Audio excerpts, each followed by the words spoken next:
Hello everyone, welcome back with Solidworks basic tutorial. Today we are going to create 3D models for exercise number 6. Okay, first we can create new sketch. You can click sketch here and I will choose a front plane. The next we can create lines. I will create a simple sketch. Okay, you can move to the top, to this point, move to the bottom, and then I will create line from this point to drag here and connect into this point. Now to resize this object, we can use the smart dimension. I will change for this length into 65. The next in here we can set into 5. For this line I will set into 40. And in the bottom here we can set into 15. The next in here we can set into 10. And the last angle for from these two lines we can set into 135 degree. Okay, now to convert into 3D models I will use the revolve tools. You can click features and click a revolve boss or base. The next for contour you can select at this region, and for axis we can select this line object. Now you can click OK to apply. I will use a seal command to seal this object. You can click here seal, and for face you can select in the top here and also in the bottom. You can active for show preview, so it will be the preview, and then you can click change for thickness into 5. The next you can click OK. Now in here I will active for sketch 1. You can click here and we can active sketch 1. You can click this icon to show, and in here we can use a revolve again.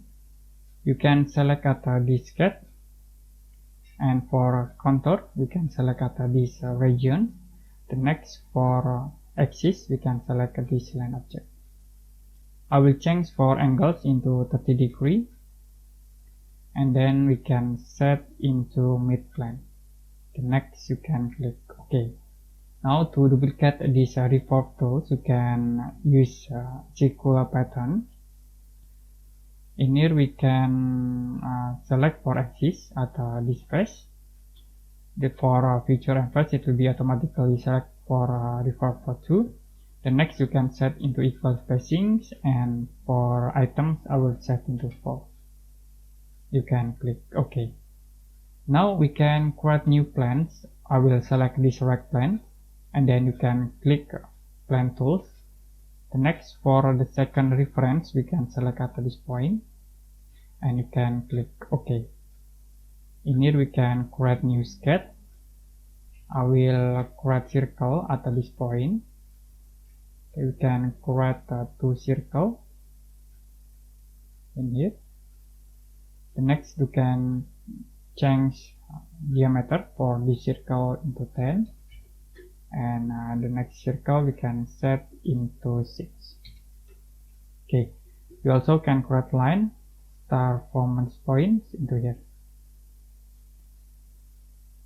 I will use extrude boss or base, okay, to convert this object into 3D models. For contour you can select at this region, and I will move into this direction. You can click arrows and move into here. The next we can click OK to apply. We will hide for sketch 1, and then we can active for sketch 2. Now in here we can use extrude again. I will select at this sketch, and then for contour you can select this 2 face. I will delete this sketch 2 contour 1. You can delete. The next I will use the second direction. We can set into 3, and also in here we can set into 3 for extrusion. The next you can click OK.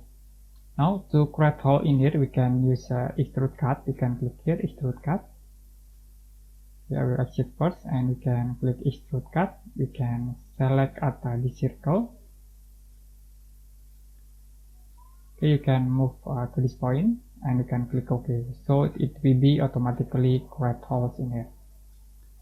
The next we can use a Jiggle Pattern to copy these objects. You can click here, Jiggle Pattern. For direction, we can select this face. The next for item, I will set into 6. Don't forget to use equal spacings.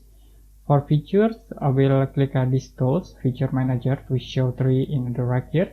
Now you can select Extrude Cut, Boss, and Boss Extrude. So it will be select 3 items. The next you can click OK to apply.